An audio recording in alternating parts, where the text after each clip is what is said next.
Hello and welcome. I am Gimba Umar. Tonight, President Muhammadu Buhari arrived in Ogun State to begin a two-day visit as the state marks the 40th anniversary of its creation.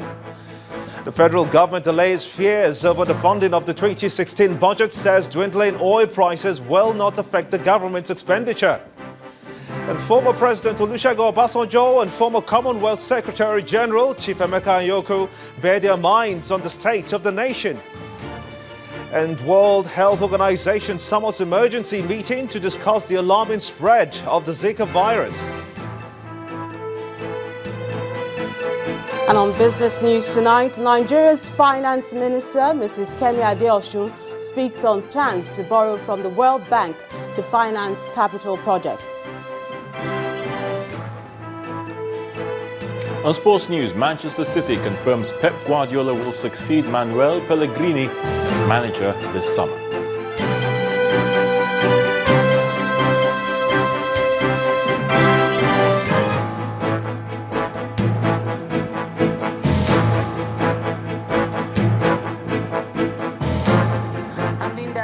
And from Abuja, Inspector General of Police insists on no payment of ransom for victims of kidnapping.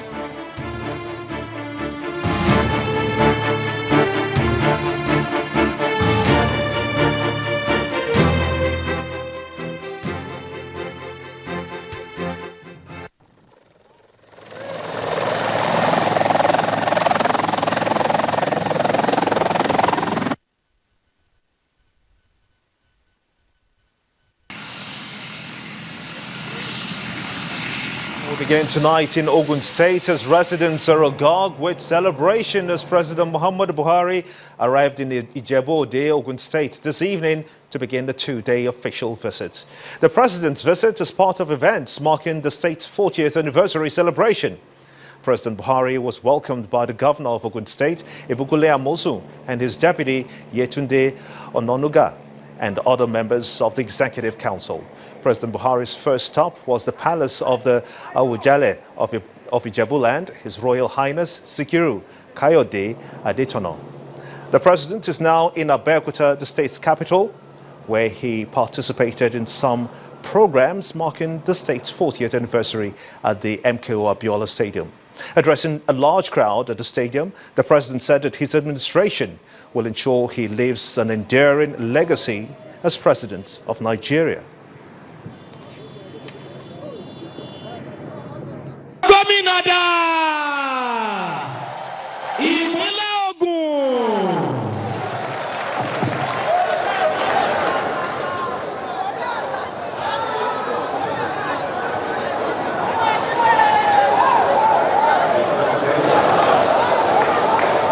President Muhammadu Buhari,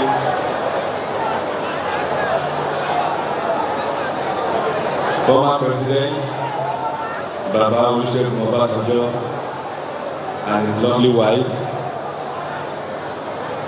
Please permit me to just leave it at that, but let me recognize all the former governors that are here with us. There are so many of our elders that are here, but tonight is not the night that we will do that.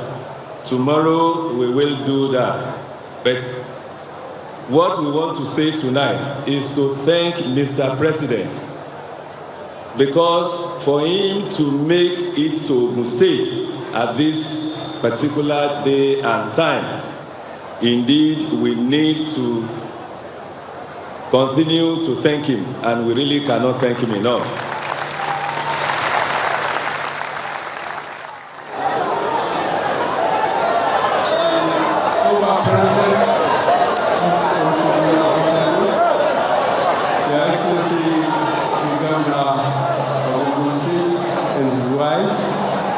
The Deputy Governor, the former governors of Ogun State, distinguished ladies and gentlemen, good evening.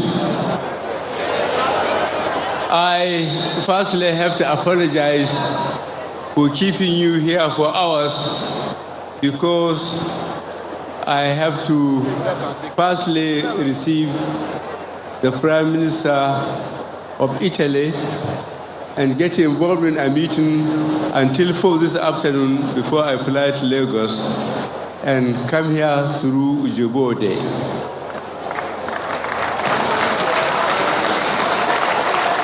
I am congratulating you for this spectacular show, which marks your 40 years as a state within the Federal Republic of Nigeria. I am even more impressed with the show of the children who, in spite of the long delay, they are so active and they form very spectacular formations, including that of Nigeria and of peace, which we very much value. I enjoy the spectacular fire show, and I am very much eager to come here tomorrow and go through the balance of the celebration. I thank you very much for your attention. Nigeria's President Muhammadu Buhari. The federal government has restated its belief that the drop in oil prices will in no way affect the nation's 2016 budget, pegged at $38 per barrel of crude. This is coming from the Minister of Budget and National Planning, Mr. Udoma, at a meeting with members of the National Assembly Committee on Budget and Planning, saying that there is a plan to cushion all shortfalls that may arise as a result of the drop in oil prices. He says part of the plans will include concessioning of airports and reintroduction of toll gates on the nation's highways.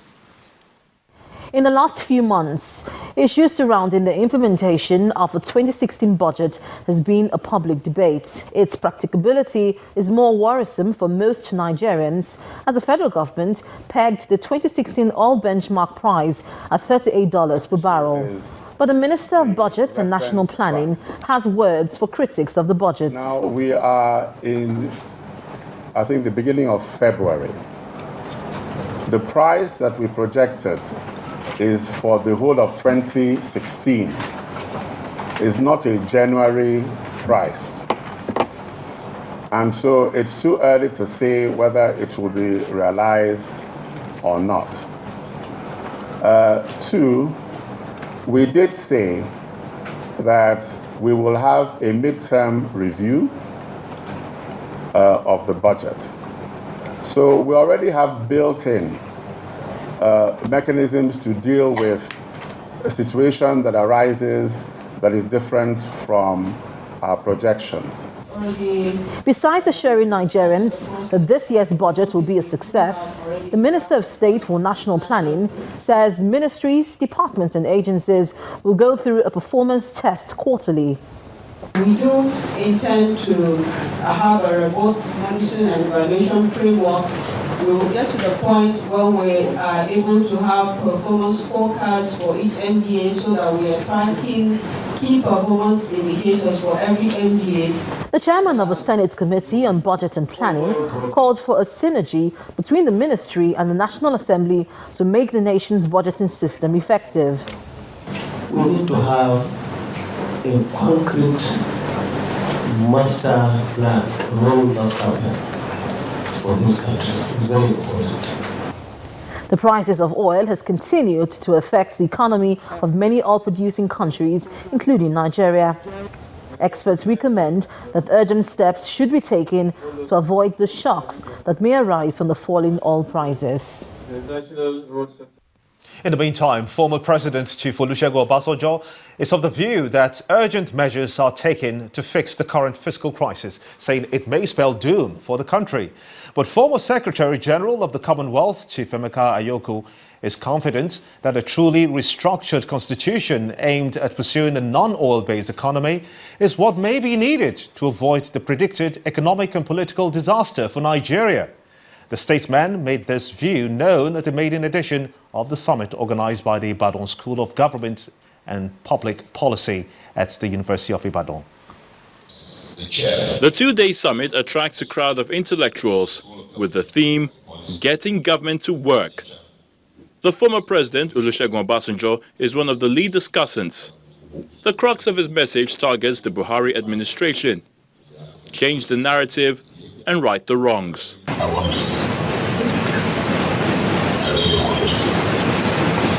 If the current fiscal challenge is not creatively addressed, Nigeria may be on its way to another episode of debt overhang, which may not be good for the country.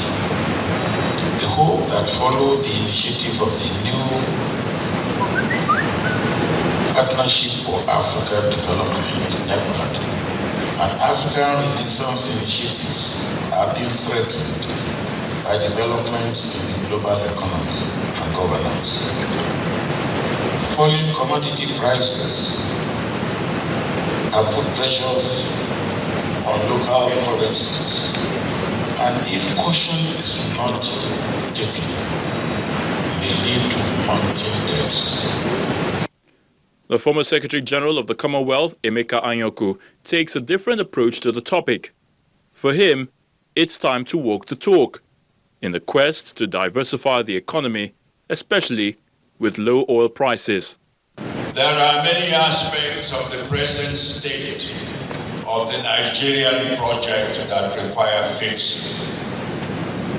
The structure of governance system, the pervasive corruption sometimes involving mind-boggling figures that undermines national efforts, the conduct of our politicians, including especially the executive and the legislatures of the federal and state governments, the management of our national resources, particularly their allocation to recurrent and capital development expenditures. While the guest speaker, Professor of International History and Politics, Richard Joseph, is in shock that Nigeria is at this level, as the country has no business being poor. It's very important to be able to draw on so much of the very rich work that we have in Nigeria. In fact, I'm hoping to see before I leave the architect Kunle Adeyemi and his work having to do with water and the city.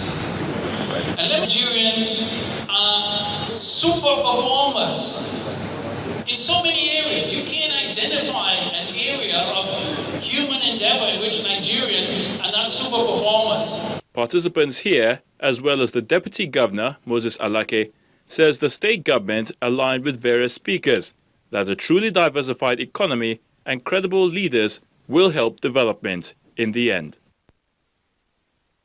In part two, after the break, federal government seeks review of proposed sanctions on road traffic offences, plans return of toll gates on federal highways. Stay with us.